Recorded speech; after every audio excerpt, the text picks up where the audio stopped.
Ladies and gentlemen, welcome to the CruiseCritic Running on Waves collaboration. My name is Adam Coulter and I'm managing editor of CruiseCritic in the UK. We are coming to you from Greece on Running on Waves' beautiful ship. And we've got a packed agenda for you today where you can learn all about this vessel.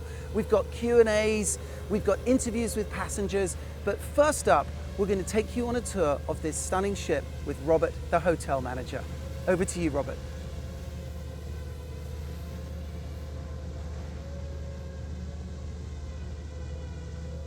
So, welcome on Running on Waves and on our nice ship's tour. So, now I will show you our nice ship in a quick tour. So we start here, this is the aft part of the ship, and here we start all our embarkation, disembarkation with the tender boats, and we can go down the stairs here, and we also can use our platform for swimming, for stand-up paddling, for kayaking, and all this water sport activities. Even the weather permits, we can do water ski and fun tubing. All these activities we can do from this part of the ship. Here it's a nice relaxing area, and the stairs down we have the platform to use all our water sport equipment. Now we will go on to see the other parts of the ship. This is actually also a very nice part of the ship. Here you can enjoy the sea, you can listen some music, you can read some books, and you are very close to the sea. So actually it's very nice here. As you can see, we have here many shadowed places, so it's also nice if it is hot outside, you can enjoy your time here. So now we are coming to the ocean bar.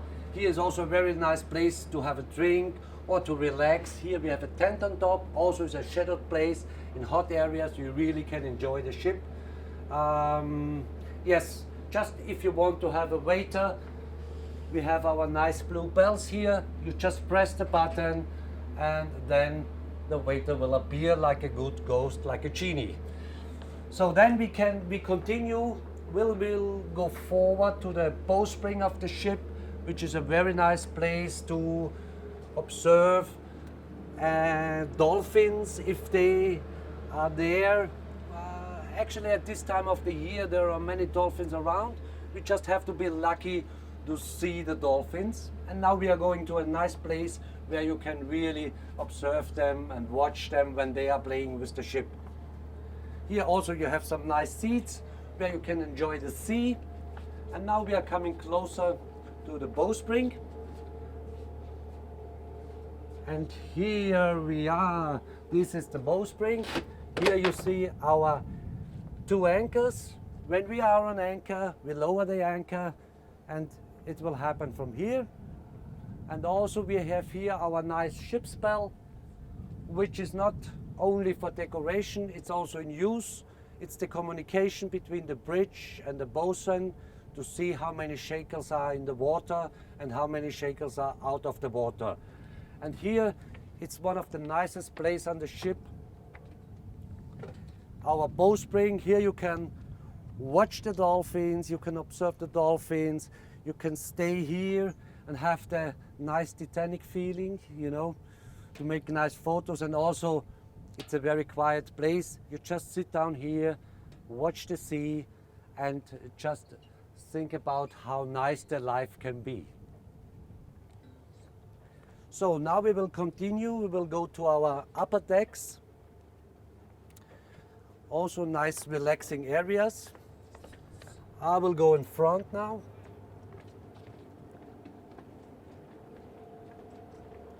Here everywhere you can see the ropes from the sails. When we open the sails you will see how it works.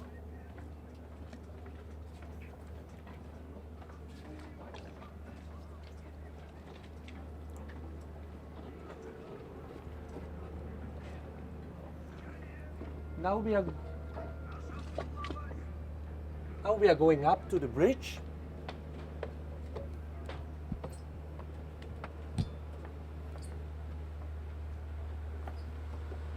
This is our bridge and the officers at work.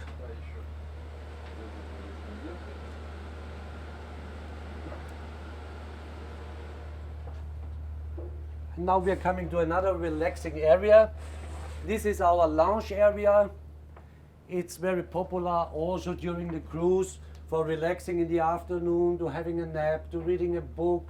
And also here we have this nice blue bell, which you just have to press, and one of the waiters will appear to serve you a nice drink or a nice coffee in the afternoon, whatever you like.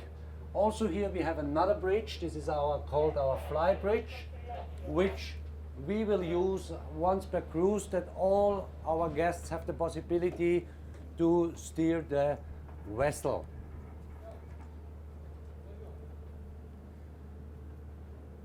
It has the same function like the bridge below.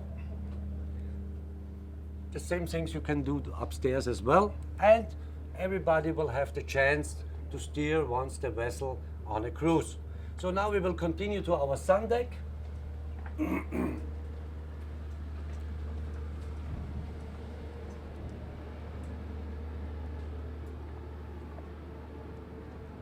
Here you can see our masts. Our masts are, the height is 46 meters. And also once per cruise you will have the possibility to climb up to the first platform on the mast. And you have a perfect view from there, and you can make really unforgettable photos. So a nice relaxing area now is our sun deck. Here is another place where you can enjoy and really relax, taking a sun bath. And even in the evening, it's a nice place. After dinner, you come up here and you observe the stars, and it's a very beautiful place. Now we continue. This is not all. We also have a nice jacuzzi.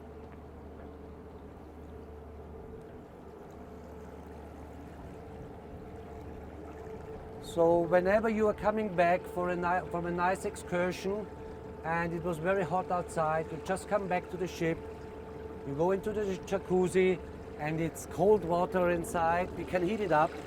But now here in Greece, because it's very hot outside, it's cold water inside, and you really can refresh yourself in the jacuzzi. Okay, that's it, more or less from the ship. Maybe we go down quickly to the platform to see how our tender boat operation works and from where you can swim.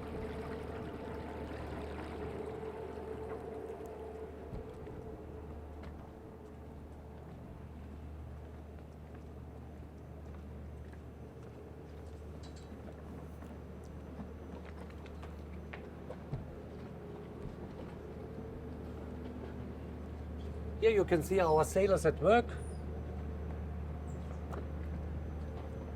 One of our famous boatsmen, without him the ship would not work at all, because he's responsible for all the sail, for all the maintenance on board, and he's the tender boat driver, he's the boat driver, so this is the most important man on the ship. Welcome. So now we continue to see the platform from where you can do the water sport, which I mentioned in the beginning.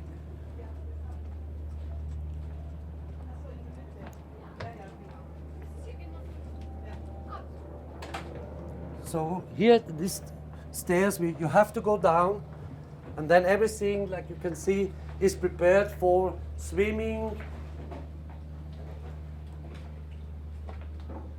Here you can see everything is prepared for swimming, for water sport activities. Here are stand-up paddle boards. There are the life jackets, the kayaks, fishing equipment, snorkeling equipment. So, and this is very easy from the boat, and it's very comfortable. You just come out here and then you jump into the water and enjoy the sea. Thank you so much, Robert, for that fantastic insight into the ship. And we have now reached the next stage of our collaboration with Running on Waves and CruiseCritic, and it is our Q&A session. So, Robert, if you'd like to join us. Wonderful, thank you so much. So what I'd like to do is, first of all, for our participants who are all travel experts, to speak a little bit about some themes that we are going to explore over the next 20 minutes or so. But first of all, I'd like them to introduce themselves. So, starting on my right, Anastasia. My name is Anastasia Ryzhkova, and I'm actually a yachting journalist, and I'm from Russia. I'm Scott Eddy. I do a lot of things in the travel world, but I work very heavily in the cruise industry as far as consulting, building out strategies, and doing marketing campaigns for different brands all around the world. Thank you, Scott. Hey, I'm Robert. You have seen me already. So I'm the hotel manager here on board this nice ship. I'm from Austria, and now we can start, I believe. Fantastic. Robert, keep the mic. So what I'm going to do is I want to kick off this conversation by talking a little bit about this wonderful ship. Now, who better to start with than Robert? So what I'd like to do is for you to tell me a little bit about the background of this ship. It's very interesting. Yeah. I call it a ship, but it feels like a yacht. It's got those yachty touches, but I just want you to tell me in your own words a little bit about the history of it, who would it appeal to, that sort of thing. Okay. Over to you. Okay. Yes, our nice ship, Running on Waves, it's a special ship because it's something in between a cruise ship and a mega yacht. So, and we try to fulfill all the wishes of the guests from like on a mega yacht. And this is actually the difference. Our ship is unique. It's 64 meters long and our mast height is 43 meters, but we only have a depth of 3.8 meters, which allows us to go in each bay, each shallow bays, shallow waters. So this is the reason the ship is unique, because not one other ship is constructed like this. Really? The ship is now 10 years old exactly. It was built in 2011. And now it's 10 years old, but you see, it's only 6 months per year in operation. And the rest of the year, the ship owner takes care about the ship and is repairing, doing, upgrades, upholstery, and all this kind of stuff. It is done in the wintertime. Fantastic. Thank you, Robert. That's a great insight. I appreciate you telling us so much about it. What I'd like to do now is ask Anastasia and Scott. We'll start with Scott first of all. Scott, you've done 57 cruises, is that right? This is my 57th, yeah. This is your 57th. Congratulations. Yeah, thank you. I'd like to know, with that amount of experience behind you, tell us your first, we've been in on a couple of days, tell us your first impressions about this ship, yacht. What does it feel like to you? This, for me, this is fantastic. I am very much into the whole cruise small thing. I don't like the mega ships. It feels like you're in a city and all you're doing is waiting in lines. Like people go on cruises to relax, to get away, to have less stress, and those things breed stress. I like everything about this ship. It feels super comfortable. The staff, I mean, Robert and his team are just, they're beyond words. Really? What? So the service levels are very high, are they? But it's not only the service levels. They instantly become friends with you. So it's like you're hanging out with your friends for 7 days. It's not like you have staff. Yeah, I get it. I hear what you mean. Yeah. So that makes all the difference in the world. So for those people who are perhaps thinking, well, what's this all about? Do you think it's something for me? What would you think? What would be the ways you'd say to them, well, actually, this is why you'd like it. It's because it's small. It's because it's intimate. You can get into those ports. It's perhaps not for those people who like the big ships, right? No, yeah, this is definitely not something that you want to bring a lot of little kids on because they need to be entertained. They're going to need the amusement side of those ships. And listen, there's a market for that. There's a massive market for that, and there's nothing wrong with that. Yeah. This is not for you. You won't be happy. But it is for somebody who has never cruised before, who's contemplating it, who wants that intimate but sort of cruisy experience, but it's not really. Yeah. It really does feel like you're on a big ship or a big boat with a bunch of your friends. Fantastic. Beautifully summed up. Now, can we have a chat with Anastasia, because you edit a yachting magazine, so Yes. and you haven't done many cruises before. So No. tell us how this compares to a typical yachting experience. I think the great advantages, as Robert already said, is the ability to go into very unique harbors, and the ability, just the condition of a ship. That's fantastic. The experience that you get, it's almost like a charter, which is way more expensive, I believe, than a cruise. So you can meet wonderful people here. You can make friends, be friends with a team, because they also help you to go through that experience. And you can also just, hide somewhere with a book, find some time for yourself, enjoy the swimming, the subboards, everything that they has to offer, and they has to offer a lot. And they actually have a personal manager who can organize your leisure and pleasure. Like, we've been on excursion and it was fantastic, and they have a program for us. But if you want, you can participate. If you don't, you can just enjoy the internet and working online here, which is also possible. So that's a great thing for you to do, to spend the time with your husband, with your family maybe, because you can bring some of your friends, and you can share that experience with another people through all over the world, which is also very good. Wonderful. Especially after pandemic. Yeah, absolutely. Well, you've painted a beautiful picture. I love that idea of, you can just get away. You can go and sit in a corner and read your book, or go online for a bit. So that's wonderful. Thank you for explaining that to our viewers. I'd like to pass back over now to Robert. So, Robert, if we could just pick up on what Anastasia said about the charter side of stuff, because I understand the majority of your bookings are charters. Is that right? Yes, this is correct. But also now in the last years, we also want to make a step into the FIT cruise market, so selling the ship by cabin. And So sorry to interrupt, but tell us the key source markets now that you are looking at. okay, the main market for us is we are chartered by families, by companies, by families which want to cruise together, maximum 3 to 4 families. Sorry, which nationalities I meant? Okay, the nationalities, we have now 50% Americans. We have, let me say, 15% German, Swiss, Austrian market. And the rest is a mixed market, South America, Russia, what else we had? South Africa we had. So actually from everywhere. So because it's not that easy. It's like what I mentioned before, and what Eddie said and Anastasia said. A yacht is up to 12 persons normally, so not more. So, but we can accommodate. Well, no, accommodate. Sometimes it's getting difficult. Struggle with that. Sorry, I'm Austrian, so I try to speak as good as Speak great. so as possible. great. So, no, actually, this is our goal. We have 18 cabins, and we can have maximum 40 passengers on board. We are also certified for this. So this is actually the big advantage. So if you even have 10 children, like not small ones, like between 10 One and family, 18. 10 children. Yeah. No, but kidding. two, three families. So they're looking for And- Exactly.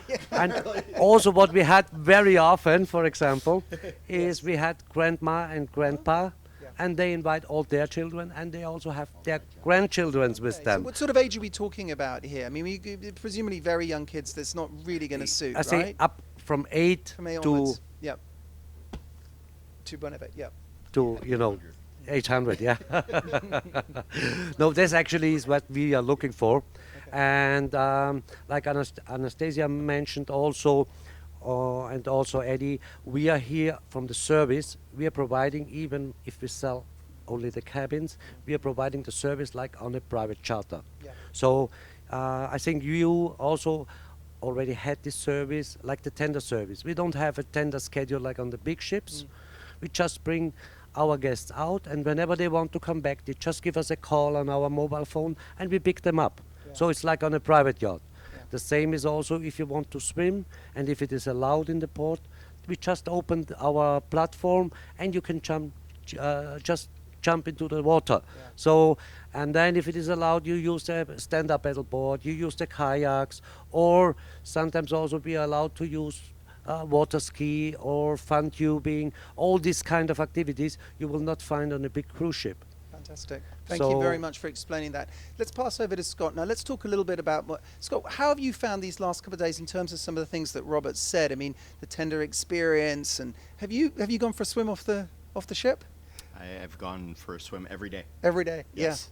Yeah. And It's been tremendous, and you know, it's funny. I should have mentioned that before. It's a very big selling point. There's two things. Number one, staying in a port longer than the average cruises is a big deal. You know, who wants to get into a port at 9 a.m. and leave at 4? You miss everything. especially a port like Mykonos, Right. where the party goes on till You midnight. absolutely miss everything. And we did 10 a.m. to 10 p.m. And the other thing is having a flexible tender is also a very big deal. Now, people that have never cruised before don't understand that. But if you cruise one time and you understand if you miss that schedule, or you're on a tender like this and, you know, you're in one of those eggs and you can't breathe and, you know, you're surrounded with 30 people, especially now, post-pandemic, it's a big thing to consider. Very big deal. 100%. Yesterday I found that when we were leaving Mykonos, first of all, there were the big ships. I'm not going to mention any names, but they were leaving before us, sailing Sure. off into the distance. Yeah. And then also waiting for the tender, we could call it, whereas all those other guys were lining up ready to take their tender. And for me, actually, and I've cruised a fair amount, probably not as much as you, I've never experienced a kind of a request the tender service. I love that. I think it's great. It's very much private charterish. It's not, this is unheard of in the cruise industry. I don't know one other company that does it like this. Wonderful, thank you. So, did you go on the excursion today, Anastasia? Yes. Okay, can you tell us a little bit about that experience? Because again, when we arrived at the port, we noticed about, you know, however many people, 6 or 7 getting off the bus. Now, again, I'm used to getting onto a very crowded bus, following someone with a paddle, you know, all that sort of good stuff. With soft, you know, quiet box. And so tell us I mean, again, you don't have you can't compare it, but tell us just what it was like today. Well, it was very interesting, really. It was very touching. Claudia, the cruise director, she picked up very wonderful and well-educated guide for us. The information was put up in a very correct and understandable way for each one of us. It was religious information. I mean, we being on the monastery and on a cave, but he was very well in detailing, but not in. I mean, it wasn't a lot of information. Then you just, for example, for me, then it's second language, and you can see that I'm not very well. My English is not the perfect one. You speak great. But I mean, for me, thank you, it's hard to understand.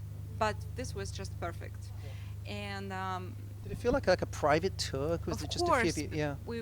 we being with charter guests. I mean, from running on waves, and it was a small company. We can share the experience. We can discuss it later on a dinner.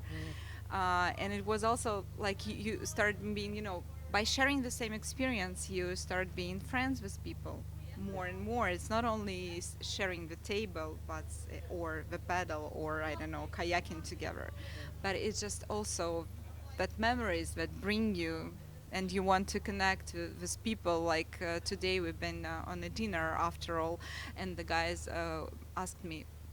Lunch for us, it's dinner.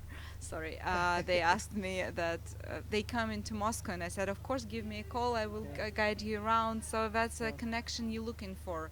I guess for people like, for example, my parents it would just be a perfect opportunity to meet new friends, because you don't really have a lot of opportunities right now, especially if you're retired, for example, or you want to sort of give that wider circle of your connections. That would be the perfect spot Wonderful, for you. Thank you. Now, let's talk a little bit about destination. If we could pass over to Robert again.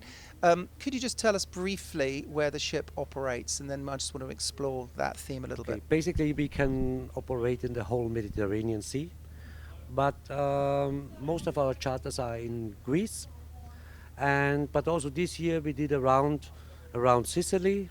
Then we made a cruise around Kos, actually, which is a beautiful place for our next trips, and I will recommend it to our repeaters and our also customers which are chartering the vessel. Sure. Because in this small base, and you are so flexible with this ship then, and then really in these areas the ship can show all his pluses. What makes the difference to the big cruise ships? You just enter a small bay, you lower the boat, half of the people can swim, half of them can go ashore, and maybe the other ones are using the stand-up paddle boards. So, and each bay was like this. And also then you have really pretty nice villages outside in Sicily, in Corsica, Beautiful. and in Greece as well, of course. Yeah. And this is the advantage of these ships. And in Greece you have many islands. Yeah. Sicily, it's beautiful because of the landscape and from the nature and from the small villages, and Corsica as well.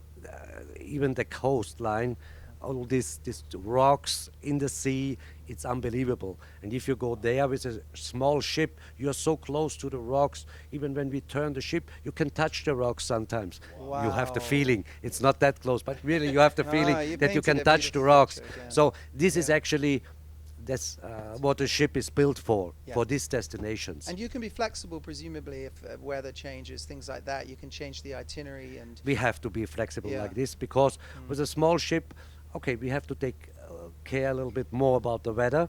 So, but we are very flexible in this. Like 2 cruises ago, we had a cruise to the Cyclades, but we cancelled complete and made a round around the Peloponnese because here it was too windy. We could not have made anything actually. So that's why we decided to go around the Peloponnese, and we made a fantastic cruise. And it was a family from Switzerland. They say it was fantastic. We didn't expect that the Peloponnese is that much interesting, and we made out of the Peloponnese also this adventure. So the guests were fine with that then, They even though were you fi- changed they out were the even- itinerary? Yes, because they understood on this ship, if it is really rough and windy, it makes no sense to go with this ship alongside and wait overnight in a port that you maybe have a better weather next day. Yeah. So then we changed the ports, we changed the routing immediately, that we can fulfill also, this yachting feeling to all our guests. Wonderful, thank you. Now, Scott, you are a well-travelled man. We've mentioned a few of these different places. Obviously, you're enjoying it here. What about the other ones? Are they places that you want to explore? Have you been to see them in a different way? Yeah, I've traveled extensively in Europe and especially in the Mediterranean. I have done a lot of Mediterranean in bigger ships, not the gigantic ones, but ones that are 800-900, Okay. which was nice as well.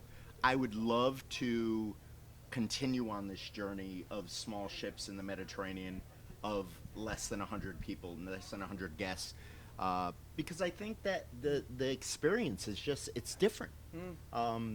Again, I can't emphasize enough, you just get that intimate relationship with the staff, with other guests, with, it's just tremendous. And going on what he said, I actually love when the weather shifts and the itineraries get shuffled around. Ah, you enjoy that. Yeah, because it's a surprise. Yeah, but some guests get really, well, yeah. No. I was going to say they get what's the word? Can't use a swear word, but they get annoyed, shall we say, when they've got a fixed itinerary. And certainly, I'm talking about big ships. They say, "Oh, we've got to change that island." But no, it's interesting that you enjoy the change. Well, I will say, and going back to what we were talking about earlier, who would enjoy this? Yeah. People that are sticklers for never changing things and very firm, and they're not able to adapt. Yep. This is not for you. Yep. And there's nothing wrong with that, because you do have the big box, the Walmarts of the cruise world. You do have those where, they do the same itinerary week after week after week, and you'll be happy there. Yeah. There's something for everybody. Yeah. That's the great thing about the cruise industry. There's literally something for everybody, and this is a first for me. I've never been on a cruise with. So the capacity on this vessel is 42, but we're actually sailing with 20 people. Yeah. This is really a charter. That's how it feels. This is not a cruise. This is a charter. It's a charter.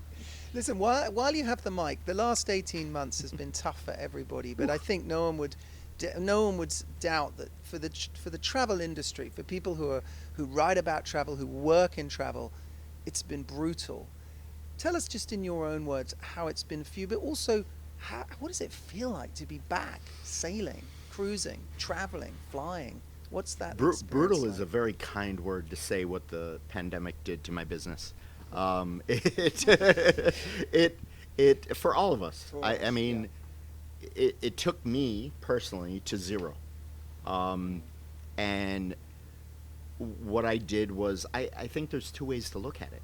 You can be negative and a pessimist and stick your head in the sand and just wait for things to pass and then pop back up and say, all right, that's fine, let's go. Or you can face it head on and refresh your business and all, you know, again, you got to be able to adapt. You got to be able to pivot. You got to be able to. I look at my life and business exactly the same, and I feel that you have to think like a startup your whole life, because you have to be able to pivot. Now these days, the world changes overnight in a flash. So what I did is I restructured my whole business, refreshed the brand, refreshed everything, website, everything, and came out with basically Mr. Scott Eddy 2.0. Right.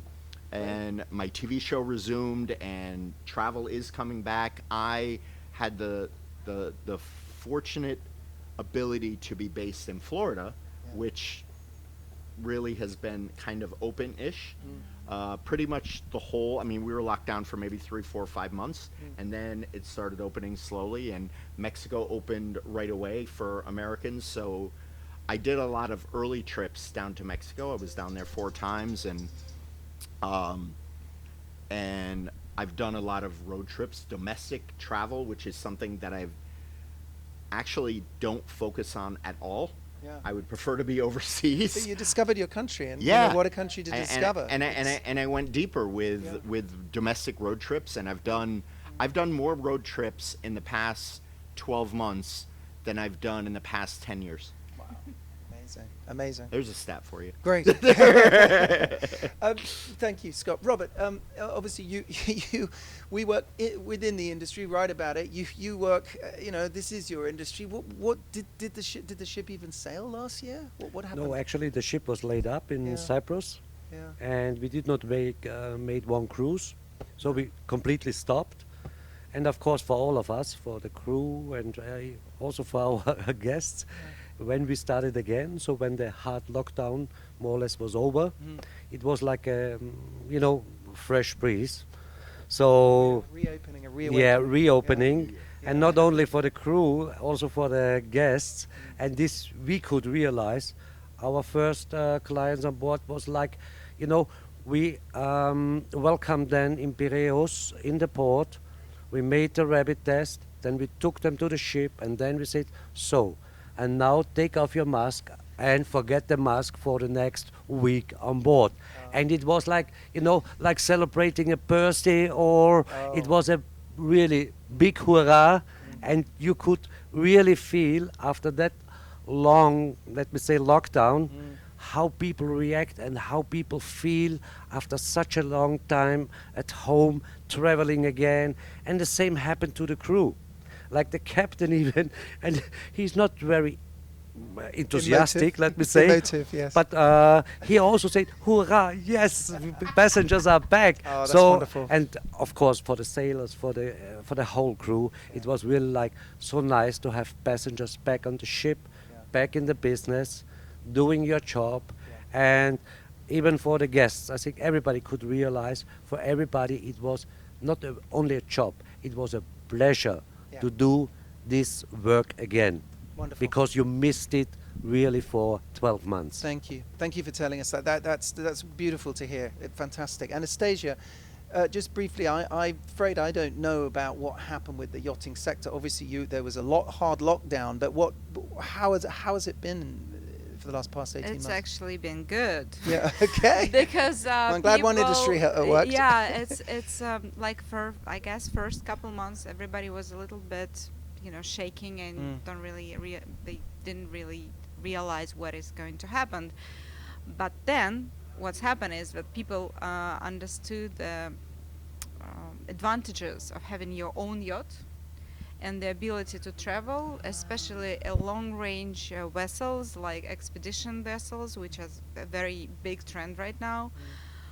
Even a smaller one, or like for example in 2020 Alektinkov launched the big 76 meters Explorer yacht, an ice class, in Amel's shipyard. So it's a big trend right now. When you can explore, you have that ability to go long distance and be independent, and it's safe. I mean, it's 12 people on board, and your crew.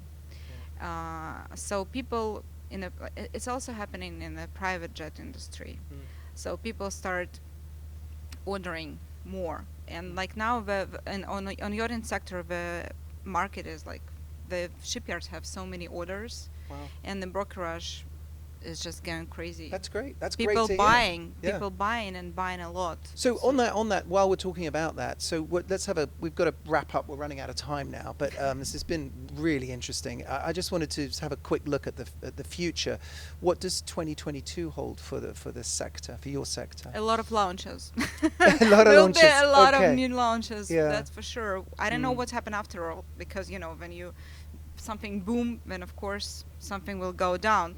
But right now what we see, and also a lot of interest in travel, independent travels. So people actually use this time to learn how to sail themselves, for example, if we're talking about smaller ships or catamarans, or just to explore and see. And of course we all get to know our countries, which is also a good trend. That is a good trend, yeah, definitely.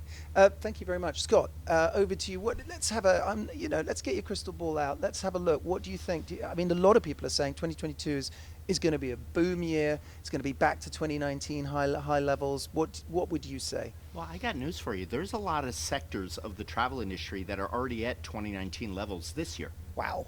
Okay. Hotel occupancies in South Florida, where I'm based, are booming right now. I mean, they're sold out on Mondays, and it's not even high season yet. Yeah. Cruise bookings, I mean, they're off the chart. They're hitting record numbers. Yeah. Those world cruises are selling out in days. Yeah. Yeah. It's incredible. There's a new cruise line that just launched expedition down to Antarctica. They're already sold out all their itineraries for this winter. That's insane.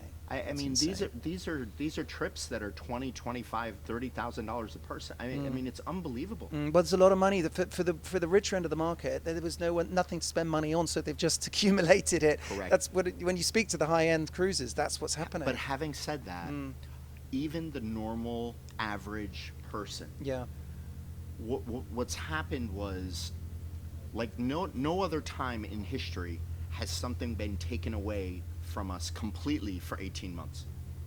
So people are, in the back of their mind, they're saying to themselves, oh my God, what if this happens again? Let's do that big trip that we've been talking about for 20 years. So bucket list trips are at the top of their to-do list right now. Multi-generational, where they invite everybody. Let's go on longer trips, bigger trips. Let's go see something that we've always wanted to see. It's about experiences, isn't it? People 100%. realize that. 100%. Wonderful. That is fantastic news. And Robert, if I could now, thank you, Scott. If I could now pass over to Robert, just what little glimpse in for 2022 for you guys? Any new itineraries? Any additions to the fleet? Anything you can share with us about running on waves? Okay, not yet. We will see now. Okay, the request for 2022 is amazing. The interest and the requests, As Scott said, but it's not fixed. So, and of course, we will see now how 2022 will work. And then, of course, I believe that the company, the ship owner, will think about maybe to build another ship or to build a bigger ship. It's not sure, but we have to wait now to see how the next year will be. The only thing what I can say is from our side, of course, we hope that all the requests will come to a fixed charter or a fixed cruise. And we from the ship will do our best to improve always our service, I'm sure you will. to give our guests more feeling of a yacht. Yes. And this is our plans for 2022. Wonderful. Thank you so much. Guys, this has been fascinating. I hope you've enjoyed it as much as me. It just remains for me to say thank you so much to Robert, to Scott, and to Anastasia for a wonderful discussion. I actually took some time to speak to some of the guests on board to ask them what they thought of the ship. So we are going to now go to a pre-recorded segment with a couple of the guests on board. Okay, I am Greg Stapleton. I'm Kathy Stapleton. Yeah. We're from Seneca, South Carolina, which is near Greenville, South Carolina. Great. And we've retired 2 years ago, and we're kind of working off our bucket list. We decided we really need to see the Greek Isles, and we looked long and hard for a unique cruise. Didn't really want to do it on a big ship. We wanted, lots of interesting ports of call and kind of a small boutique experience, and that's what brought us here to Running on Waves. That's great. So, Greg, tell us, how did you come across Running on Waves? Was it easy to find, or? No, it was kind of in Greek terms, we would call it a Herculean effort. We went through the traditional sources first, which were to call travel agents in the U.S., and then we called travel agents in Athens, cruise agencies. And we found cruises that, popped around to the different islands, but they were all kind of large, didn't really have the kind of amenities that we were looking for necessarily. So we started looking at different cruise blogs, and finally we found one not on CruiseCritic at the time, because I understand CruiseCritic's website was down when we were looking at it. That's correct. But finally found it on a small one, and then did a lot of research to make sure it was really legitimate, because we hadn't seen it advertised anywhere. None of the agencies knew about it. So that was a bit of as much as an adventure as actually going on the cruise itself, I think. So when you got to Piraeus and you saw the ship, did you feel a sense of a relief that it was actually there? Yes, we were delighted to see it because the pictures were awesome. Greg sails just on a small sunfish on where we live, so we wanted to have a sailing adventure on a sailing ship. So it was great to see that it was actually a sailing ship. Yeah, exactly. I think that's one of the things I'd love to explore. So you were mentioning, Greg, the fact that you didn't want the large ship experience. This, to me, feels more like a yacht. Yes. And you're a sailor, you say. So what, are there aspects of this that feels like that you're on a yacht more than a cruise ship?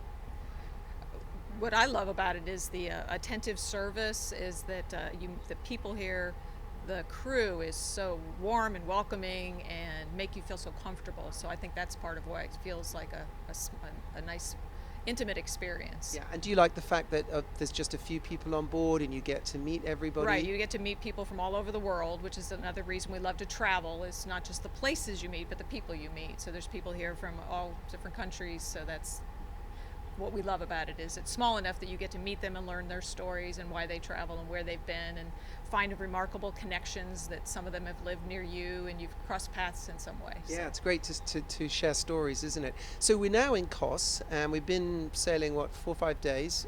Tell us, what are the highlights for you so far? What's been the real standout, either onshore or on the ship? Yes, Robert and Claudia's the cruise director and Robert's the hotel manager for the ship. They both saw us first thing in the morning. They said, "How's it going?" And I said, "It couldn't go any better. I couldn't be any better." This has been really a fabulous experience. The food is unbelievable. The accommodations, the cabin is just so nice and comfortable. The service from everybody is great. The ports of call have been fun. I mean, just having a tender service that will run you back and forth to the dock on a whim. I'm pretty sure if I went to shore and forgot something, I could call them and they'd bring me back to the boat. Yeah. Or they might bring it out to me. That's the kind of level of service we've experienced. Well, that was one of the things I was going to explore with you, is these benefits of small ship cruising. Now, you've touched upon some of those aspects, the fact that you can call for a tender. I mean, that's a first for me as well. Yeah. But are there other things that really stand out for you that make a small ship experience kind of better than the big ship experience? Well, first of all, you can really feel this ship. You can feel it sail. It's not like you're on some big hotel on top of the water.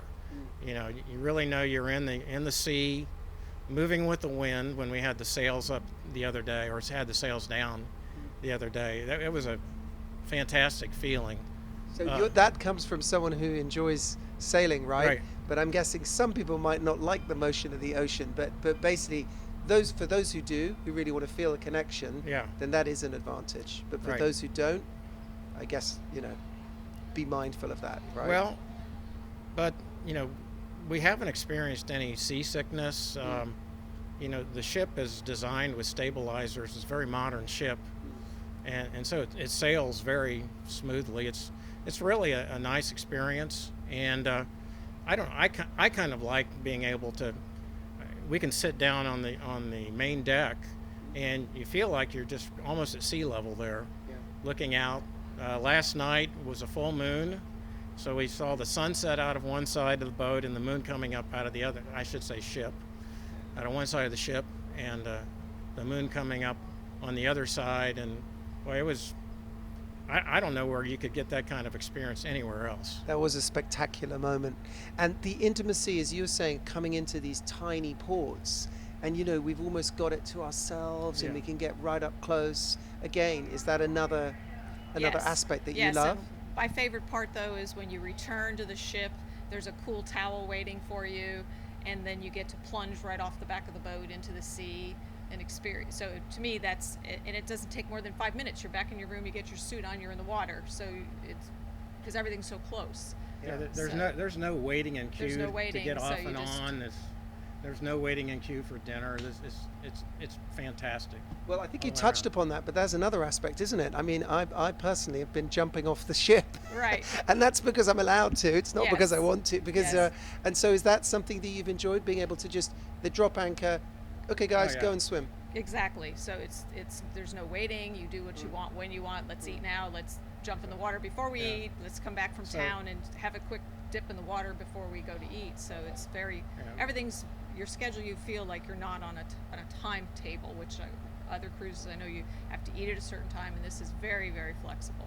We live on a lake in South Carolina, and it takes us longer to get down to our dock and jump in the water than it does to go off here. the back of the ship.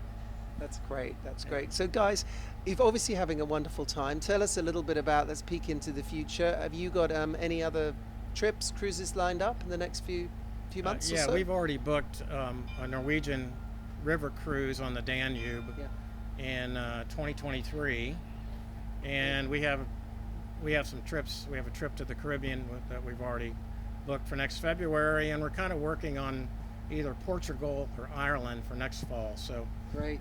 the bucket list is, we're hard at it. Yeah, absolutely. You're ticking those off. So, well, guys, Greg and Kathy, thank you very much indeed for your time and for joining us here on Cruise Critic Live. Our Thanks pleasure. a lot. you. Thank you.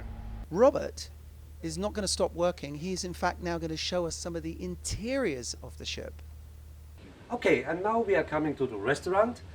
Actually, it's not only the restaurant, it's a multifunctional room.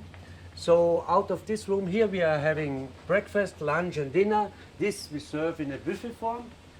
And also this room we can use as a cinema, as you can see, maybe here. We can put down the screen, and we will have a cinema here. And also out of this room we can make a nightclub, a discotheque. We take away the buffet, we have a nice dance floor, and then we have nice lights like green, red and blue. And it's also used as a nightclub and bar, of course. Also here, every evening we are having a live cooking station. So I'm doing every evening a pasta or risotto here. And actually this is the most popular place inside of the ship. Yes, then normally we would continue to go to the cabins, but they are all occupied at the moment. But we were a little bit, we were smart and we used a trick. We filmed them before. So we have actually two main categories. These are the upstairs cabins. They are on the same deck like the restaurant. These are the big cabins. We have 5 of them. And we have 13 cabins downstairs on the lower deck, which are twin beds, bulk beds. They are mixed somehow, but I think for everybody there is a cabin which you like. Thank you so much for joining us with this wonderful Running on Waves Cruise Critic collaboration, and for sticking with us and learning all about this amazing ship. Big shout out to the travel experts who joined us, for the guests who gave us their time, to Robert for showing around this wonderful ship, but most of all to you guys for watching and enjoying this wonderful collaboration. And if you want to know any more, then please come visit us at cruisecritic.com. Thank you. Bye-bye.